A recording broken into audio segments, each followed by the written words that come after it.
लकीर का फकीर। दोस्तों, आज हम बात करेंगे लकीर का फकीर मुहावरे की।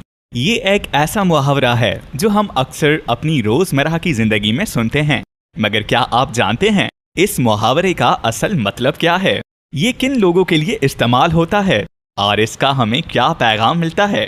आज की इस वीडियो में हम इस मुहावरे को गहराई से समझेंगे, इसके असल मतलब को जानेंगे और देखेंगे कि किस तरह ये हमारी सोच और जिंदगी पर असरअंदाज होता है। लकीर का फकीर।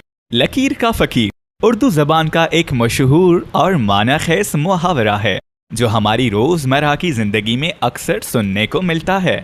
ये मुहावरा उन अफराद के लिए इस्तेमाल होता है जो पुरानी रिवायात, रस्म व रवाज या सोच पर आंख बंद करके अमल करते हैं और नई सोच या तरीकों को अपनाने से इनकार करते हैं। लकीर का फकीर कहलाने वाले लोग वो होते हैं जो अपने ख्यालात या तरीक़ेकार में कोई तब्दीली नहीं लाते, चाहे वो ख्यालात या तरीके गलत या नाकारा ही क्यों ना हो।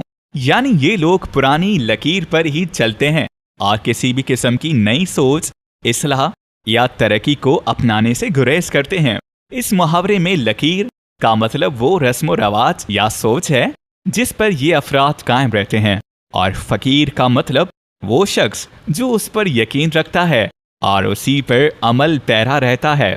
मिसाल के तौर पर एक शख्स जो पुराने तरीकों से इलाज करता है और जदीद दवाओं या तरीकों को अपनाने से इनकार करता है, उसे हम लकीर का फकीर कह सकते हैं।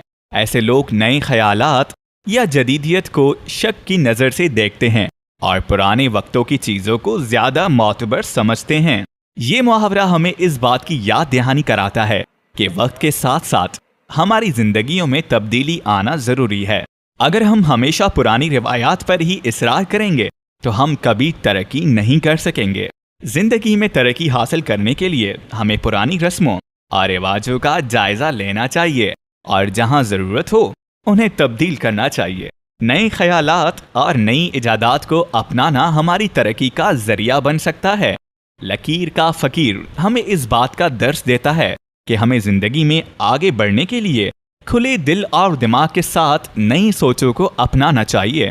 पुराने तरीकों को आंख बंद करके मानना हमें पीछे रख सकता है, इसलिए हमें अपने आप को तब्दील करने, नई चीज़ों को सीखने और अपनी जिंदगी में तरक्की करने की कोशिश करनी चाहिए।